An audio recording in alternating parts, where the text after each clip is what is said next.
नमस्कार दोस्तों, जय हिंद जय भारत। मैं हूं CL Saini, CDRK Saini BEd classes में आप सभी का हार्दिक स्वागत है, अभिनंदन है।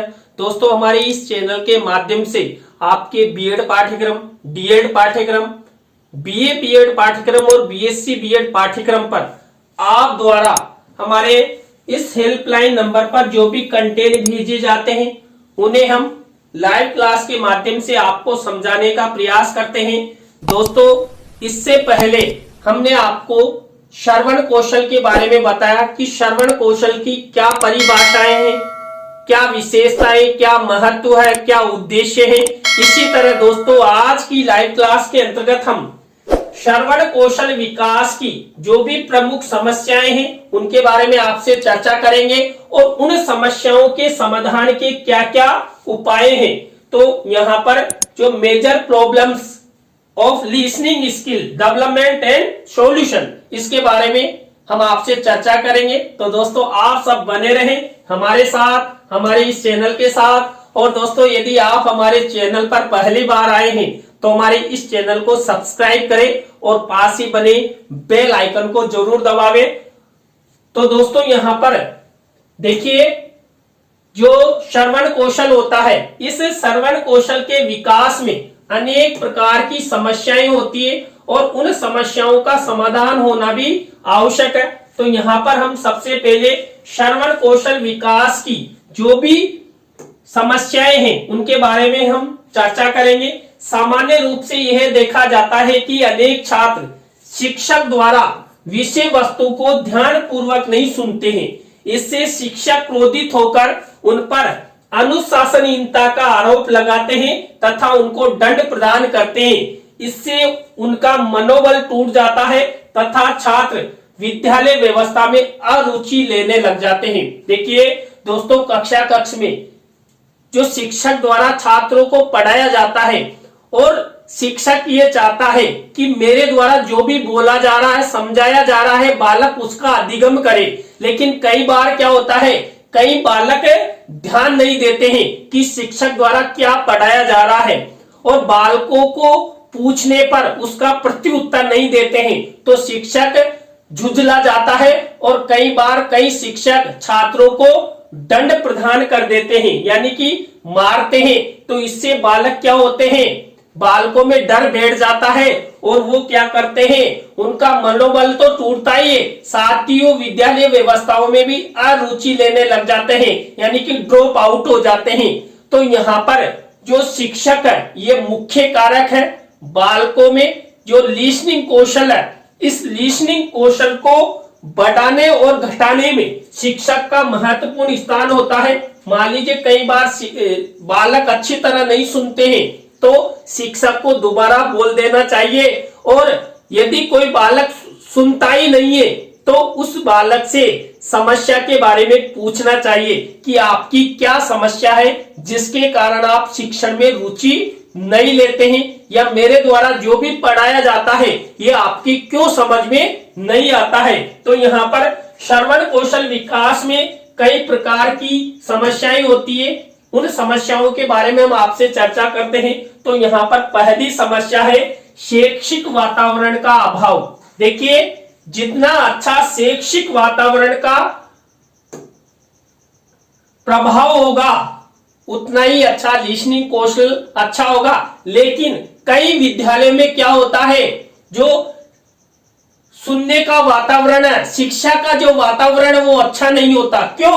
उसका मुख्य कारण है कई विद्यालय ऐसे स्थानों पर होते हैं जहां पर भीड़ भाड़ अधिक हो, पास ही कई प्रकार के कल कारखाने हो या पास ही कई प्रकार की शराब की दुकानें हो, यानी कि हा हल्ला हो रहा है। तो ऐसे स्थानों पर जो बालक होते हैं उन बालकों के लिए शैक्षिक वातावरण नहीं बनता है। क्यों? क्योंकि शिक्षक इधर पढ़ा रहा है और बाहर से आवाज आ रही है तो बालक सुनेंगे नहीं। तो यहाँ पर जो सुनने का कौशल है वो प्रभावित होगा और बालकों के सामने एक समस्या उत्पन्न हो जाएगी। तो यहाँ पर जो शैक्षिक वातावरण होता है, इस शैक्षिक वातावरण में एक अच्छा वातावरण बनना चाहिए और विद्यालय ऐसे स्थानों पर होना चाहिए जहां पर शांत माहौल हो और छात्र आसानी से सुन सके। प्राय देखा जाता है कि शिक्षक द्वारा कक्षा में शैक्षिक वातावरण तैयार किए बिना ही जो पढ़ना है या शिक्षण है वो प्रारंभ कर दिया जाता है, अर्थात शिक्षण प्रारंभ कर दिया जाता है। इस स्थिति में छात्र पूर्ण मनोयोग के साथ श्रवण नहीं कर पाते हैं, क्योंकि वह मानसिक रूप से श्रवण करने के लिए तैयार नहीं होते। देखिए दोस्तों, ये भी एक अच्छा फैक्ट है कि शैक्षिक वातावरण का अभाव होना। देखिए, कई बार शिक्षक जब पढ़ाता है और पढ़ाने से पहले वो बालकों की मन स्थिति को नहीं जानता है कि बालक क्या चाह रहे हैं, आज पढ़ना चाह रहे हैं या नहीं। मान लीजिए बालक जिस दिन पढ़ना नहीं चाहते उस दिन शिक्षक के द्वारा पढ़ाया जाता है तो बालक सुनेंगे नहीं, अर्थात ग्रहण नहीं करेंगे। तो यहाँ पर सीधा सीधा श्रवण कौशल पर प्रतिकूल प्रभाव पड़ेगा। इसलिए हमेशा शिक्षक को बालकों की मन स्थिति को जानना चाहिए कि बालक पढ़ना चाहते हैं या खेलना चाहते हैं। उसी के आधार पर शिक्षक को आगे बढ़ना चाहिए। इसके बाद है कठिन भाषा का प्रयोग। देखिए दोस्तों, यदि हम पढ़ाते समय कठिन भाषा का प्रयोग करेंगे तो बालक सुनेंगे नहीं। क्यों? क्योंकि उनके समझ में ही नहीं आएगा। जब शिक्षक द्वारा अपने कथन में या प्रस्तुतिकरण में कठिन भाषा का प्रयोग किया जाता है तो इस स्थिति में छात्र विषय वस्तु के भाव को समझ नहीं पाता है और ध्यान पूर्वक श्रवण नहीं करता, यानी सुन नहीं पाता है, क्योंकि उस श्रवण के प्रति उसमें कोई रुचि नहीं होती है। देखिए, अरुचि उत्पन्न तब होती है जब शिक्षक द्वारा लगातार कठिन भाषा का प्रयोग किया जाएगा। इसलिए जब भी शिक्षक पढ़ाए तो कई प्रकार के उदाहरण बताए और सरल भाषा का प्रयोग करे, जिससे बालकों में सुनने के प्रति रुचि जागृत हो और सुनकर वो अधिगम करे। तो यदि शिक्षक द्वारा कठिन भाषा का बार बार प्रयोग किया जाता है तो वहां पर श्रवण कौशल बाधित होगा, बालक अधिगम नहीं करेंगे। इसके बाद अशुद्ध उच्चारण। देखिए, अशुद्ध उच्चारण के कारण भी बालक कई बार सुनते नहीं है। सामान्य रूप से अनेक शिक्षकों में ही उच्चारण संबंधी दोष पाए जाते हैं, जिसके आधार पर छात्र उनके द्वारा प्रस्तुत विचारों को ध्यान पूर्वक नहीं सुनते हैं। प्रत्येक छात्र ये जान जाता है कि प्रस्तुत सामग्री ज्ञानवर्धक एवं स्पष्ट नहीं है, तो उसके प्रतिभा ध्यान नहीं देते हैं। देखिए दोस्तों, जब शिक्षक द्वारा कक्ष में पढ़ाया जाए तो स्पष्ट रूप से पढ़ाना चाहिए, शुद्ध पढ़ाना चाहिए, जिससे छात्रों को ये नहीं लगे कि जो शिक्षक द्वारा पढ़ाया जा रहा है यह अशुद्ध पढ़ाया जा रहा है या गलत पढ़ाया जा रहा है या स्पष्ट रूप से नहीं पढ़ाया जा रहा है। और शिक्षक द्वारा जो बोला जाता है ये कक्षा के अनुरूप होना चाहिए, यानी कि शिक्षक की आवाज कक्षा के अनुरूप होनी चाहिए। पीछे बैठे हुए छात्र भी शिक्षक की आवाज को अच्छी तरह सुने। देखिए, आपने कई बार देखा है कक्ष में जब शिक्षक पढ़ाता है तो पीछे बैठे हुए छात्र क्या कहते हैं, हाँ सर क्या बोला, हाँ क्या बोला। तो उसका कारण है शिक्षक की आवाज पीछे तक स्पष्ट रूप से नहीं जा रही है। तो यहाँ पर शिक्षक द्वारा शुद्ध उच्चारण करना चाहिए, स्पष्ट उच्चारण करना चाहिए, जिससे पीछे बैठे हुए छात्र भी आसानी से सुन सके। इसके बाद नेक्स्ट रीजन है शिक्षण अधिगम सामग्री के प्रयोग का अभाव। देखिए, कई बार क्या होता है, जो छोटे बच्चे होते हैं ये दृश्य श्रव्य सामग्री पर अधिक रुचि रखते हैं। यदि उन्हें चित्र दिखाया जाएगा और ये नहीं सैद्धांतिक वर्ग ही बार बार करवाया जाएगा, उन्हें कभी सैद्धांतिक वर्ग, कभी प्रायोगिक वर्ग, कभी चित्रों को दिखाना, भ्रमण कराना, तो इस तरह शिक्षण करवाया जाएगा तो छात्र रुचि लेंगे। तो यहाँ पर देखिए, जो शिक्षण अधिगम सामग्री है इसका प्रयोग का अभाव होगा तो बालक सुनेंगे नहीं।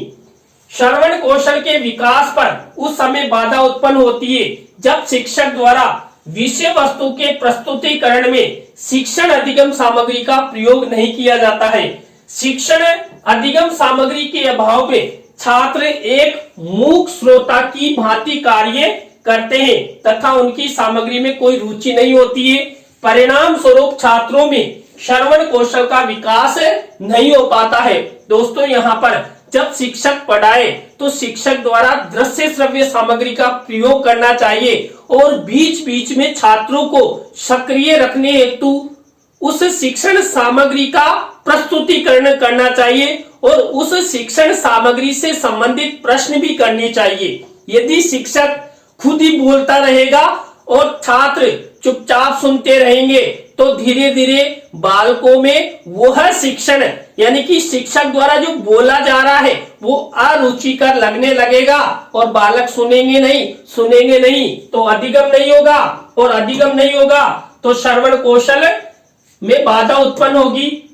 अब देखिए हम आपको बताते हैं कि जो श्रवण कौशल है इस श्रवण कौशल विकास की जो भी समस्याएं उन समस्याओं के समाधान के कौन कौन से उपाय हैं। यहाँ पर देखिए भाषा शिक्षक का ये प्रमुख दायित्व होता है कि वो भाषा संबंधी कौशलों के विकास में अपना पूर्ण योगदान प्राप्त करे या प्रदान करे। श्रवण कौशल भाषा का प्रथम एवं महत्वपूर्ण कौशल होता है, इसलिए कक्षा एवं विद्यालय स्तर पर श्रवण कौशल के विकास हेतु तथा इसके विकास मार्ग में आने वाली विभिन्न समस्याओं के समाधान में उसे कई प्रकार के उपाय करना चाहिए। तो दोस्तों यहाँ पर देखिए छात्रों की योग्यता के अनुसार शिक्षण प्रदान करना चाहिए, अर्थात प्रस्तुत सामग्री का स्वरूप छात्रों की योग्यता के अनुरूप होना चाहिए जिससे छात्र उसको पूर्ण रूप से सुन सके। देखिए मान लीजिए कक्षा 3 का बच्चा है और उसे कक्षा 5 का अध्ययन करवाया जाएगा तो बालक रुचि नहीं लेगा। उसके स्तर के अनुसार, उसकी रुचि के अनुसार, उसकी अभिवृत्ति और क्षमता के अनुसार ही एक शिक्षक को पढ़ाना चाहिए जिससे बालक उस शिक्षण में रुचि ले और जो शिक्षक द्वारा जो भी बताया जाए, जो भी समझाया जाए उसको बालक सुने और ग्रहण करे और सुनकर अधिगम करे।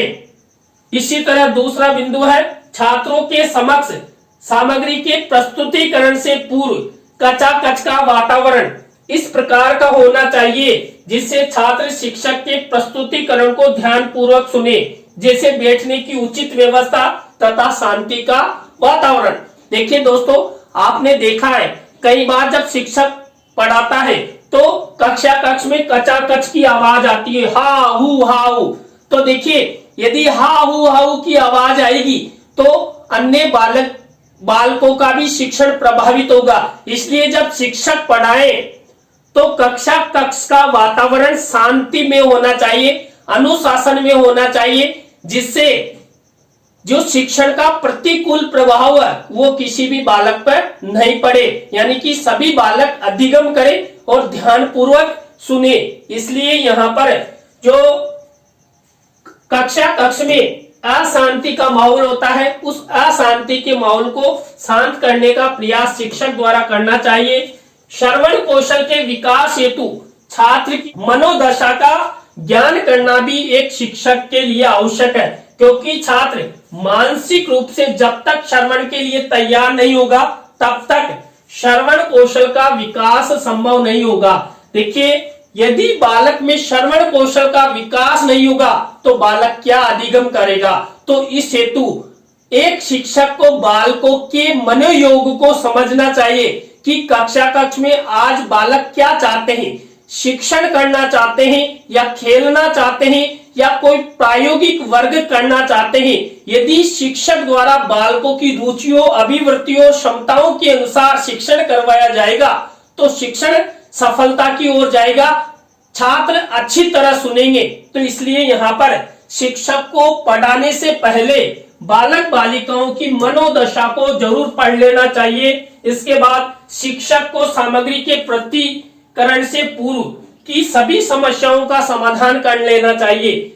इससे छात्रों को दो प्रकार से लाभ होता है। प्रथम अवस्था में छात्र शिक्षक के प्रति विश्वास रखने लग जाता है तथा दूसरी अवस्था में वो उसके तथ्यों को ध्यान पूर्वक सुनने लग जाता है। दोस्तों ये फैक्ट है, यदि एक शिक्षक कक्ष में अच्छा पढ़ाता है, शिक्षण अधिगम सामग्री का प्रयोग करता है और छात्र छात्राओं के लिए वो लगातार कर्तव्य निष्ठ होकर सक्रिय रहता है तो बालक बालिका भी उस शिक्षक को चाहने लग जाते हैं और शिक्षक द्वारा जो भी शिक्षण करवाया जाता है उसमें वो रुचि लेने लग जाते हैं। अर्थात वो शिक्षक द्वारा जो भी शिक्षण करवाया जाएगा उसको ध्यान पूर्वक सुनेंगे और ध्यान पूर्वक सुनते हुए वो अच्छा अधिगम करेंगे और अच्छा अधिगम करेंगे तो उनमें ज्ञान के विकास में वृद्धि होगी और वो आगे बढ़ेंगे। तो दोस्तों आज की लाइव क्लास के अंतर्गत हमने आपको जो श्रवण कौशल है यानी कि लिसनिंग स्किल, इसके विकास की जो प्रमुख समस्याएं उनके बारे में आपसे चर्चा की, उनकी जो समाधान के उपाय हैं उनके बारे में हमने आपको बताया। आज की लाइव क्लास आपको कैसी लगी कमेंट्स में हमें जरूर बताएं। अच्छी लगी हो तो लाइक करें, कमेंट्स करें और शेयर जरूर करें दोस्तों। और आप सब इसी तरह हमारे चैनल का जरूर सपोर्ट बनाए रखें। दोस्तों आप भी चाहते हैं कि सैनी सर द्वारा हमारे पाठ्यक्रम पर वीडियो के माध्यम से हमें समझाने का प्रयास किया जाए तो दोस्तों आप हमारे इस हेल्पलाइन नंबर पर हमसे जरूर कांटेक्ट करें। तो दोस्तों आज की लाइव क्लास में बस इतना ही। न्यू लाइव क्लास के साथ हम आपसे फिर मिलेंगे CD RK Saini BEd classes पर। जय हिंद, जय भारत, राम राम साहब।